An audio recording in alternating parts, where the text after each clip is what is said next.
Hey there guys, this is Cole. Welcome back to another horror movie review for the month of October. Now yes, I know I said my next review was going to be Evil Dead Remake, but I'm at my dad's right now. I left that movie at my mom's house. I will review that soon here, but I wanted to review a horror movie that I do like, but never got the chance to talk about it. And that, of course, is, as you can tell by the title of today's video, the 2013 horror movie, The Conjuring, which began a whole franchise of movies that it started off strong and had a lot of stinkers, but this first movie and the second one I do really like. Now, anyways, what is the plot to the 2013 horror movie, The Conjuring? Well, the plot of this movie is as follows. In 1970, paranormal investigators and demonologist Lorraine Warren, played by Vera Farmiga, and Ed Warren,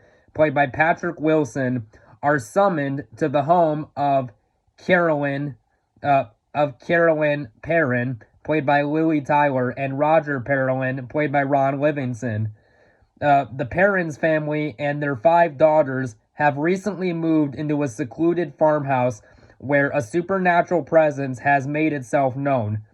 Through the manifestations are relatively benign at first, events soon escalate in horrifying fashion, especially after the Warrens discovered the house's history. So that's basically the plot synopsis to the movie. And, well, anyways, how was this movie received when it came out? Well, at the time, James Wan was a director who he had made movies that were successful before, but when the first Saw movie came out in 2004, it did receive positive reviews from audiences, but critics were overall mixed on that movie.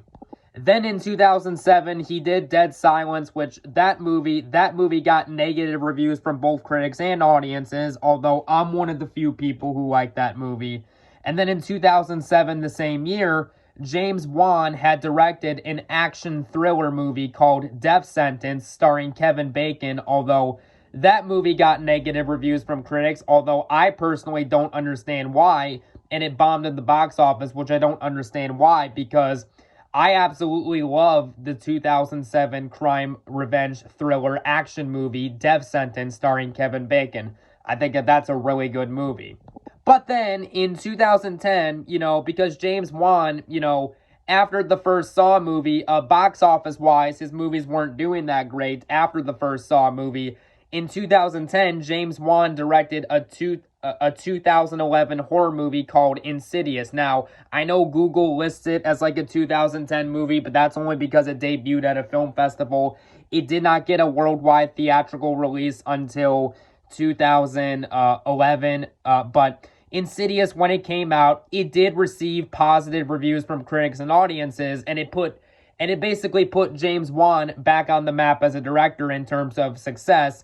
And then in 2013, he came along and did The Conjuring. And when this movie was released on worldwide on July 19th, 2013, it received positive. When this movie was released on July 19th, 2013, it received positive reviews from critics and audiences and was a big hit at the box office, making $319 million worldwide on a $20 million budget. And the movie was praised for its story. The movie was praised for its story, atmosphere, and good scares. And The Conjuring, like I said, it did receive, the first movie and the second one received really good positive reviews from critics and audiences. But as for my reaction to this movie, now, I'm not the biggest fan of, like, demonic possession type of movies. Now, don't get me wrong, there have been good movies in the genre, but, that genre has been overdone to death. But I will say, this is a good movie, and I would say of the demonic possession horror movies, this is definitely one of the better ones. Like, I really like this movie. But let's get into the review. So, the movie starts off where we are introduced to the Perrin family, who is basically like a family.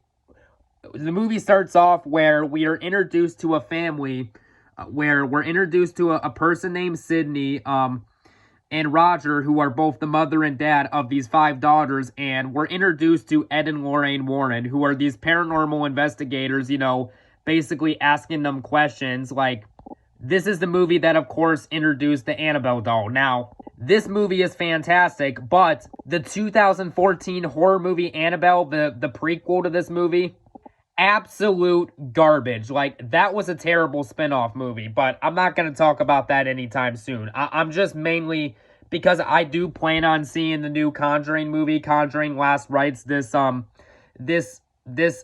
Thursday. I am going to review, not the entire Conjuring universe and spin-offs, but I'm going to review the 3 main movies, Conjuring, Conjuring 2, and The Conjuring, The Devil Made Me Do It, before I see the new one. But anyways, let's get back to the review. So like I said, the movie starts off where we're introduced to a family that have 5 daughters, and Ed and Lorraine Warren are basically asking them questions because Ed and Lorraine Warren are paranormal investigators. They basically ask the family, when did you notice that something was off and stuff like that, and basically the older of the daughters basically tells Ed and Lorraine Warren that they started to notice something was off when they basically noticed that the Annabelle doll, who was previously sitting in a chair, was in a different room that they know for a fact that they didn't put it in, and that, they started to notice, like, they felt like this really dark presence in their home that they felt like was like a threat to them. And then, so this movie does do a little bit of backtracking, but I think it works well for this movie. And then the movie cuts to a scene where Ed and Lorraine Warren are basically being interviewed by a bunch of people, and they basically talk about how they basically talk about different stages of possession, like infestation, manifestation, etc. And they basically say that and people are basically asking them, what type of stuff do you study? And they're like, well, paranormal researchers are called demonologists and stuff like that. And then not too long after that, the title screen then cuts to these exact words. Right before the title screen comes up, and then once Ed and Lorraine Warren are done interviewing, the screen cuts to black with these exact words. Since the 1960s, Ed and Lorraine Warren have been known as the world's most renowned paranormal investigators. Lorraine is a gifted clairvoyant, while Ed is the only non-ordinated demonologist recognized by the Catholic Church. Out of the thousands of cases throughout their controversial careers, there is one case so malevolent they've kept it locked away until now. And then the title screen cuts to the word The Conjuring. Then we cut to our main family of the movie, the Perrons family, which that of course is the dad, Roger Perron, played by Ron Livingston, and the mother, Cindy Perron, played by Mackenzie Foy. And one thing I will say that does really work well about this movie is the story and the characters. And this movie's got a really good cast. You got Patrick Wilson as Ed Warren. You got Vera Farmiga as Lorraine Warren, who Vera Farmiga is a great actress, whether it's these movies or The Departed or Source Code, a movie with Jake Gyllenhaal I watched recently. Really good actress. You also got Lily Tyler as Carol Perron. You got Ron Livingston as Roger Perron. You got Mackenzie Foy as Cindy Perron. You got Joey Kane as Christine, and Shannon Knock as Drew Thomas. So this movie's got a really good cast and good set of characters. But the movie starts off, after the title, after we get the whole story of Ed and Lorraine Warren, the movie then cuts to this family who a couple and their 2 daughters basically move inside of this house. And at first, everything is going well for them. And early on in the movie, one of the daughters is basically playing hide and seek with their blindfold on, trying to find their sibling and stuff like that. Basically trying to seek the other kids out, a little game of hide and seek. But early on in the movie, we find out that things are not right because the youngest girl in this movie, because the youngest kid actress is a little girl in this movie who's maybe only 6 years old. She basically runs outside to play while her parents are talking in the kitchen, and then we don't see it on screen, but so now I'm going to explain this part, which does tie into it, but early on in the movie, when the parents are inside of their room, they basically have the dog chained up outside, but they hear the dog barking, and, like, the parents are obviously confused, like, asking what the dog's deal is and stuff like that. So then the next morning, the youngest of the daughters goes outside to play, and we don't see it on screen, but we hear the daughter's horrified scream. So then the parents run outside, and they see that the dog is no longer alive, which me personally, I absolutely love dogs. Dogs are some of my favorite animals. In fact, I own a dog at my mom's house as a pet. So that scene right there for me was that was a very effective, well done, disturbing scene. And they notice the dog doesn't have a pulse. Like, the dad notices once he checks up on it when the dog's laying down. And, like, that scene right there is a very horrific scene. And then, of course, you have the whole scene at nighttime where one of the daughters named Christine, who is played by Joey Kane, isn't, she's laying inside her bed when it's dark at night, but an unseen supernatural force basically pulls her legs in bed, but then Christine, played by Joey King, kicks, and she basically says, stop grabbing my legs, because Christine, played by Joey Kane, she sleeps in a room right next to her sister, and she tells her sister to knock it off, and she says, I'm not doing it, but, like, Christine doesn't believe it, and she's like, yeah, right, and stuff like that. And then the door basically opens, and Christine is wide awake out of bed, and she says to her sister, there is something at that door. And then her sister's like, oh, I don't notice anything. And then of course there's the whole scene where the door itself slams shut, freaking out both of the sisters, who scream for their parents, and they basically claim that the sister of Christine, who is played by Joey Kane, she's basically screaming and crying to her parents when they run in, saying that this guy, and she's like basically crying, saying this thing wants this demonic force, this thing, it said it wants to hurt me and my family. And, like, you definitely buy her horrified crying and screaming. And I think that's because Joey Kane, who was a kid actress at the time, I thought that she was really good in the movie, and, like, you definitely bought her you definitely bought her performance as a kid who was, like, very terrified at what was going on in the house. And even throughout more of the movie, and it's not just the kids, the parents start to notice that something is off in the house. I mean, of course, there's the whole scene where Cindy Perrin, the main mother of the kids, goes inside the basement after she hears, like, a loud, goes in the basement to investigate, and she basically has a match, but her match goes out. And then, of course, there's the whole iconic scene where she lights up the match, and, the mother's basically playing hide and seek, and, thinking that maybe one of her kids is down here, and, she basically says, clap for me, and then right behind her, we see a creepy image of, like, a ghost kid clap her hands, and then the light goes out, and then the mother screams, and, and the family eventually decides that, enough is enough, like, we need to get paranormal investigators to take care of this for us. Then they go to the two main paranormal investigators of the movie, Ed Warren and Lorraine Warren, who are played by Patrick Wilson and Vera Farmiga. They go, and this is not too long after, like, a slide. So this does cut right back to the slideshow presentation that Ed and Lorraine Warren were doing at the school. But as soon as Ed and Lorraine Warren are about to get into their car, the mother of the 5 children, Cindy, basically goes up to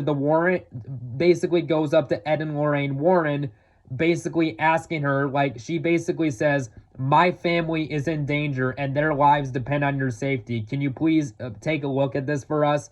So then Ed and Lorraine Warren, they do agree to go to the house, and Ed and Lorraine Warren make a discovery that there is a supernatural presence onto the house, and it's basically feeding off of the daughter's and it's basically feeding off the daughter's manifestations and stuff like that. And they basically tell the family that a demonic force has entered their house and stuff like that. And the family's obviously terrified by this.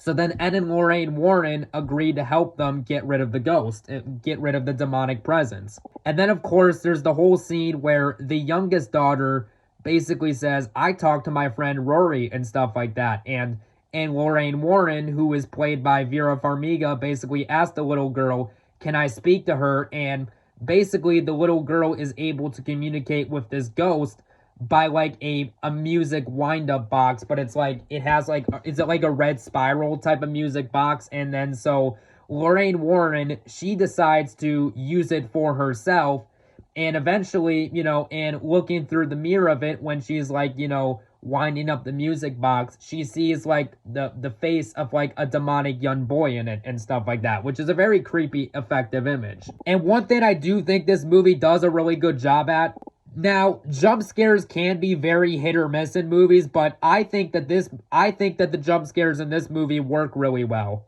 Of course, there's the whole scene, later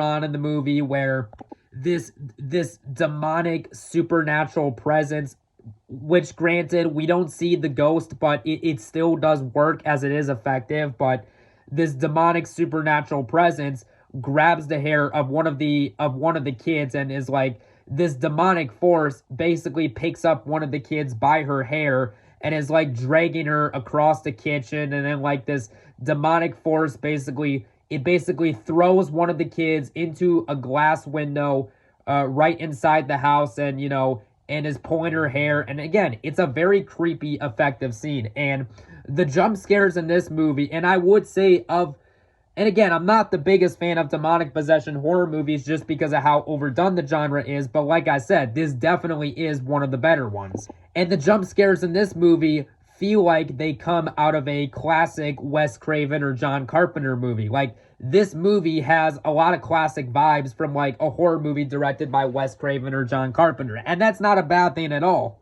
And I also really like the set of characters in this movie, I really like Ed and Lorraine Warren. They're a great duo in this movie, but I also like the family in this movie. I like the parents' family, I like the dad, I like the mom, and I like the 5 daughters. Like, the family is likable, and what makes this movie so great is that the characters are written so well. You are on the journey, and you yourself, you actually care for these characters' safety, and you hope this family makes it out alive. Like, I think that's what works so well about this movie. And then, of course, near the end of the movie, Ed and Lorraine Warren are basically trying to, because a demonic spirit has basically latched itself on this family, on one of the family's daughters, and Ed and Lorraine Warren basically have to perform a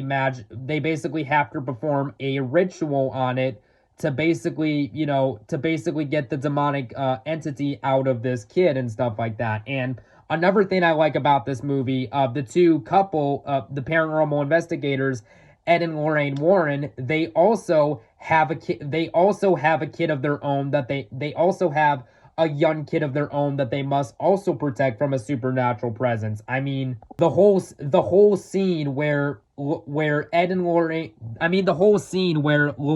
Warren, her daughter, is inside of her grandpa's house, and the daughter is basically screaming for help, and then the main character, Ed Warren, played by Patrick Wilson, he manages to open up the door and pull the daughter out just in time. And then the demonic force basically throws a chair at the wall, which almost hits the daughter, but it misses it. Like, that right there is a very intense scene. And near the end of the movie, where the two paranormal investigators, Ed and Lorraine Warren, are trying to help out this family, like, their daughter is now possessed by like a supernatural spirit, and Ed and Lorraine Warren have to do an exorcism on it to get the demon out of this family's daughter, which again, that's a rather well done, intense scene. And then the movie ends on a good note where the family members, the daughters who did manage to, the younger daughters who did manage to leave the house to stay with someone until, because basically for obvious reasons, the younger daughters, most of the daughters, left the house to go with the father priest, Father Marin, no, not Father Marin, but basically the priest to survive, while the two couples stayed at the house with their older daughter to basically get the demonic force out. That was a very well done scene. And then the movie ends where Ed and Lorraine Warren, they managed to defeat the evil, and the family happily reunites. So yeah, at the end of the day, The Conjuring from 2013 is one of the better modern horror movies in my opinion. And again, like I said, I'm not the biggest fan of demonic possession horror movies. Now, like I said, don't get me wrong, there have been good movies in the genre, but I just think over the last 10 years, the genre has been so overdone. But this is one of the better ones in my opinion, and one of the only few good movies in the Conjuring universe franchise. When it comes to the whole franchise, I really like this movie. I really like The Conjuring 2, and I like Annabelle Creation, but I hated the 2014. I hated the 2014 movie Annabelle. I hated The Nun. I hated The Conjuring 3. I hated The Curse of La Llorona, and I didn't see The Nun 2. But, like I said, I do like this movie. I do like The Conjuring 2 and the second Annabelle movie, Annabelle Creation, which is the only good of, the spin-off movies in this franchise. But at the end of the day, this is a great movie, and I'm going to give The Conjuring from 2013 a 9 out of 10. So, yeah. Anyways, guys, that was my review for The Conjuring, and next up, I'll be reviewing the original Wolfman movie from the 1940s. But until then, we'll catch you guys later. Bye-bye now.